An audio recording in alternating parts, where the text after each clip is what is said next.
எல்லாத்தையும் மனுஷனுக்காக படைச்சார். ஓகே, நித்திய வல்லமை அவருக்கு. அப்போ அதெல்லாம் கிரியேட் பண்ணணும்னா ஃப்ரம் நான் எக்ஸிஸ்டிங் திங்லேருந்து அவர் இதை கொண்டாடணும்னு சொன்னால் அவருக்கு எவ்வளோ வல்லமை இருக்கணும்.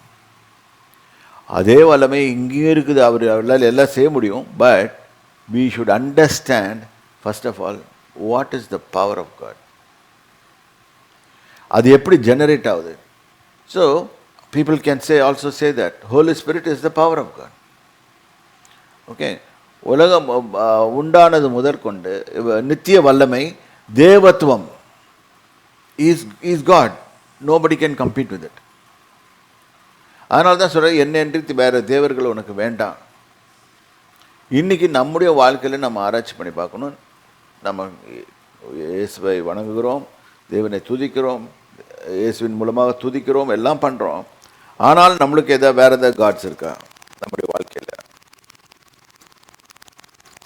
சப்போஸ் உன் மனைவி உனக்கு கடவுளாக இருக்கிறாளா, உன் பிள்ளை உனக்கு கடவுளாக இருக்கிறானா அப்படின்னு அர்த்தம் தெரியுமா? Are you prioritising your wife or children above God? இங்கே தான் problem man runs into problem. அவன் என்ன பண்ணுவான், ஆட்டோமேட்டிக்காக கேட்கணும். But priority he should listen to God. When he listens to God, then God sets the order. அந்த order எப்படி இருக்கும்னு கேட்டிங்கன்னா, முதல்ல அவன் நல்லா இருக்கணும். இப்போ ஆரோன் பார்த்தீங்கன்னா, ஆரோன் என் சமூகத்துக்கு வரும்போது இப்படி தான் வரணும்னு சொல்லி எதிர்பார்க்குறாரு. அவரை இது பாசங்களுக்குள்ள கடமை. அவர் எதிர்பார்க்கறது அப்படி தான். அவன் இப்படி வரணும், இந்த லெவலில் வரணும், இப்படி வந்தால் அவனை நான் சந்திப்பேன், இல்லாட்டா அவனுக்கு ப்ராப்ளம்ன்றார். புதிய உடன்படிக்கையில் அது இல்லை. ஆனால் வரும்போது நம்ம மதிக்கணும். தேவனாய் கர்த்தரை பார்க்க வந்திருக்கோம். நான் இப்போ எப்படின்னு தெரியுமா, கடவுளை கொண்டு வந்து ஒரு எலுமிச்சம்பழத்தில் அடக்கிடுறாங்க. இந்த காலத்து மனுஷர்கள் என்ன பண்ணுறாங்க, கடவுளை கொண்டு வந்து எலுமிச்சம்பழத்தில் இல்லாட்டி ஒரு இதில் அவருக்கு இது லஞ்சம் கொடுத்துட்டா சரியாகிவிடும். No no no no no way. God wants a heart of regression. தேவன் என்ன பண்ணுற எதிர்பார்க்குறாரு, ஒரு ரிக்ரெட்டிவ் ஹார்ட். அதுதான் எதிர்பார்க்குறாரு. சங்கீதம் 51:17. தேவனுக்கு ஏற்கும் பலிகள் நொறுங்குண்ட ஆவிதான். நொறுங்குண்ட ஆவி. With regression you come. தேவனே, நொறுங்குண்டதும் நறுங்குண்டதுமான இருதயத்தை நீர் புறக்கணி தள்ள மாட்டாரு. நீ ஜெபம் பண்ணினா கேட்பாரு. You can communicate to God with pride in your heart. நான் எல்லாம் சாதிச்சிட்டேன், முன்னால் ஒன்றும் செய்ய முடியாது. இயேசு சொல்கிறாரு, என்னை அன்றி உங்களால் ஒன்றும் செய்ய முடியாது. அப்படின்னா ஒன்றும் செய்ய முடியாது தான். இதை உணரணும், இதை உணர்ந்து விசுவாசிக்கணும். இதுதான் விசுவாசம். Lord, I depend on you, I salute you, you are my every thing அப்படின்னு சொல்லும் போது he listens to us. he attracts us. அவரை அட்ராக்ட் பண்ணுறோம். இப்போ ரோமர் 2க்கு வந்துடுங்க. 1. உண்டாக்கப்பட்டிருக்கிறவைகளினாலே உலகம் முன்னானது முதற்கொண்டு தெளிவாய் காணப்படுது. நம்மளால நட்சத்திரம் எத்தனை நட்சத்திரம் இருக்குன்னு எண்ண முடியாது. ஒரு ஆள் கவுண்ட் சொன்னார், 200 million billion stars are there. இது வரைக்கும் கண்டுபிடிச்சாங்க. நம்ம போய் அந்த ஒரு ஸ்டார் எடுத்துகிட்டு வந்துட முடியுமா? நம்மளால் எடுத்துகிட்டு வர முடியாது. ஏனென்றால் அப்படி எடுத்துகிட்டு வந்தால் நம்ம செத்துருவோம், போக முடியாது. 40,000 அடிக்கு போனாலே நமக்கு ஆக்சிஜன் லெவல் ஒன்றுமே இல்லை. இந்த உடம்பு fit to live only in this condition. we need a support system. Okay, பிளேனில் ஏறி போகிறோம், மேலே போகிறோம், மேபி 1,00,000 ஃபீட்டுக்கு போனால் கூட இட்ஸ் எ ப்ராப்ளம். இப்போ நம்ம யோசனை பண்ணோம், இதெல்லாம் உண்டு பண்ணார், ஏன் மனுஷனை நோக்கி வருகிறார்? He loves us. For God so loved the world, He gave His only begotten Son. இப்போ இந்த உண்டாக்கப்பட்டதை பார்த்த உடனே தெரியும். ஒரு செடியை விதைக்கிறீங்க, அது தன்னால் வருது. நீங்கள் ஏதாவது எஃபர்ட் எடுக்கிறீங்களா? யார் இது இந்த எஃபர்ட் எடுக்கல, தன்னால் வருது. சில கமாண்ட்ஸ் நம்மளுக்கு கொடுக்குறாரு, இப்படி பண்ணினா உன்னால் முடியாது, உன்னால் யூ வில் ஃபெயில் அப்படின்னு சொல்கிறாரு. அதை ஒண்டி கவனமாக கேட்கணும். அதை கண்டு தெளிவாக காணப்படும். உலகம் தெளிவாக காணப்பட்டுட்டு தான் இருக்குது இன்றைக்கும் வரைக்கும். இல்லாட்டி வி கேன் ட்ரை திஸ். கடல்லேருந்து எத்தனை பக்கெட் தண்ணி இருக்குதுன்னு சொல்லிட்டு கணக்கு போடலாம். யாராவது கணக்கு போட முடியுமா? முடியாது. இதெல்லாம் நீ உற்பத்தி பண்ணி உண்டு வச்சிருக்கிறது யார்? அவர் தான். ஆகையால் போக்கு சொல்ல அவர்களுக்கு இடமில்லை.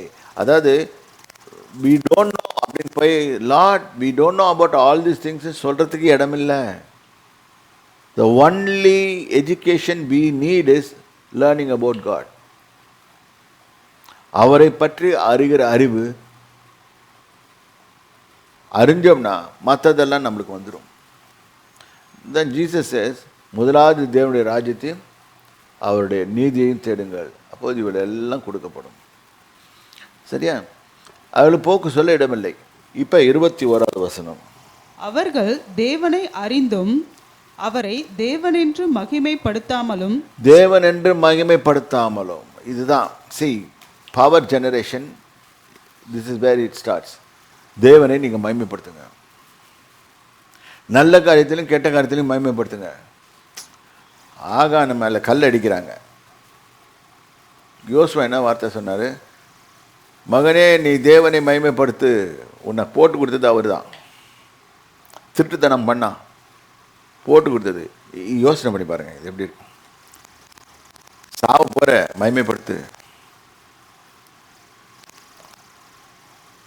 ஆகோர் பள்ளத்தாக்கு, இந்த பள்ளத்தாக்கு உருவாக்குறதுக்கு அவன் தான் ஃபாதர் ஆஃப் ஆகோர் பள்ளத்தாக்கு ஆகான்.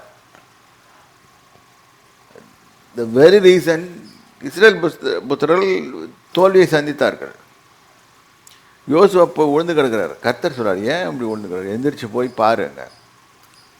தென் God gives him an idea how to bring the culprit out. நீங்கள் நம்மளும் யோசனை பண்ணுறோம்ல, யார் நம்மளுக்கு சூனியம் வச்சா அப்படின்னு தேடிட்டு இருக்கிறோம். இல்லை இவன் வச்சிருப்பானா இதை தேடுறத டைமை வேஸ்ட் பண்ணுறது விட்டுட்டு நீங்கள் என்ன பண்ணுங்க, கர்த்தரை துதிங்க, அவர் நல்லவர், அவர் கிருபை என்றும் உள்ளது. இதுக்கு தான் நான் சொல்கிறது சங்கீதம் 145லேருந்து 150 வரைக்கும் டெய்லி வாசிங்கன்னு சொல்கிறேன். 136 கூட வாசிக்கலாம். எத்தனையோ சங்கீதங்கள் இருக்குது. This is a power generation. Okay, மகிமைப்படுத்தாமல் ஒன்று தேவனுக்கு மகிமைப்படுத்துங்க. Because he is like that. We worship you என்ற சாங்கில் அதான் போட்டிருக்கோம். Lord, we worship you not because you gave me this X, Y, Z எல்லாம் கொடுக்கல, because you are God. அதுக்காக வர்ஷிப் பண்ணுங்க. அடுத்தது இங்கே போட்டிருக்கோம், ஸ்தோத்தரியாமலும் இருந்து தங்கள் சிந்தனைகளை. இப்போ இதுதான் எடுக்க போகிறேன். சிந்தனை எப்படி கரப்ட் ஆகுது? நீங்கள் ப்ரைஸ் பண்ணலன்னு சொன்னால் சும்மா இருப்பீங்க. உங்களுக்கு என்ன மனசில் பிசாசு போடுவான்னா, இப்போ எனக்கு என்ன போடுவான்னு ஒரு சஜஷன் தான். இது செய்யலை, இது நடக்கலை. ஒரு உதாரணம் கொடுக்குறேன். இப்போ நான் எட்வர்டை பார்க்குறேன். எட்வர்டு வந்து எனக்கு விரோதமாக ஏதோ இப்படி உட்காந்துருந்தா எனக்கு விரோதமாக அவன் யோசனை பண்ணிட்டு இருக்கிறான் அப்படின்ற ஒரு ஐடியாவை கொண்டு வந்து போடுவான். Then you believe it, which is not true. You are believing what it is not true, but you are not believing God is true. நல்லா புரியுது உங்களுக்கு? இதுதான் எண்ணங்களை சீர்படுத்துங்கள் அப்படின்னா இதுதான். எண்ணத்தை ஜாக்கிரதையாக இருக்க. இப்போ அறிந்திருந்தும் அவரை தேவன் சிந்தனைகளே விட. when we don't praise God, we lose out. எண்ணம் கரப்ட் ஆகுது. எண்ணம் கரப்ட் ஆச்சுன்னா தப்பான எண்ணம் உன் விசுவாசத்தை சிதறடிக்கும். உன் எண்ணங்களே இந்த எண்ணங்கள் தவறாக வரும்போது நீ உன் இருதயத்துக்குள்ளே போய் உன் இருதயத்தின் நிறைவினால் வாய் பேச தொடங்கிடும். நான் எவ்வளோ கஷ்டப்படுறேன் தெரியுமாங்க அப்படின்வாங்க. இல்லை, நீ கஷ்டமே பட வேண்டாம். ஆனால் இந்த கஷ்டப்படுறது யாரால் வருது? நம்மளால். நம்முடைய எண்ணங்கள் பாதிக்கப்பட்டிருக்குது. ஸோ டெய்லி நம்ம ஜெபம் பண்ண வேண்டியது என்னென்னா, ஆண்டவரே என் எண்ணங்களை சீர்படுத்தும். தேவனுக்கு ஏற்றவாறு நான் என்னோட தாட் ப்ராசஸ் வரணும். I should be successfully living. Then your brain also will start functioning normally. When you start praising, what happens is your body get acclimatized. Correct ஆகிடும், டீடாக்ஸ் மாதிரி ஆகிடும். Praising is such a powerful weapon. So சிந்தனைகளால் வீணரானார்கள், உணர்வில்லாதவர்கள் இருதயம். அப்போ உணர்வு இருக்கணும் நம்ம இருதயத்தில். அந்த உணர்வு இல்லைன்னா என்ன உணர்வு? தேவன் இருக்கிறார், நம்மளை பார்த்து கொண்டு இருக்கிறார், அவரை நம்ம நேசிக்கிறார், நமக்காக உயிரே கொடுத்தாரு. இந்த உணர்வு நம்மளுக்கு வேணும், நம்ம இருதயத்தில் வேணும். அடிக்கடி இப்போ தண்ணி அடிக்கிறவங்ககிட்ட போய் கேட்டிங்கன்னா அவனுக்கு அந்த உணர்வே இருக்காது. அவர் போனார், அவர் செய்தார், அவருடைய ப்ராப்ளம் அப்படின்வாங்க. நான் முந்தைய சொல்லியிருக்கேன், ரோடில் விழுந்து கிடப்பானுங்க, அவங்கள போய் எழுப்பாதீங்க. எழுப்பினீங்கன்னா உங்களை 2 பலான்னு வைப்பான், கண்ணத்தில் வைப்பான். அப்போ அது உணர்வில்லாத இருதயம். இன்றைக்கி நம்மளுக்கும் சம்டைம்ஸ் உணர்வில்லாத இருதயங்கள் இருக்கிறது. அந்த இருதயத்துக்குள்ளே உணர்வு வரணும். இது ஆவியானவர் தான் கொண்டாடணும். இதுக்காக ஜபிக்கணும். சபையில் உள்ள ஒவ்வொரு மக்களும் உணர்வுள்ளவர்களாக இருக்க ஜபியுங்க. எங்கள் இருதயம் உணர்வுள்ளதாக, கர்த்தாவே எங்கள் இருதயத்தை உணர்வுள்ளதாக மாற்றிடலைங்க.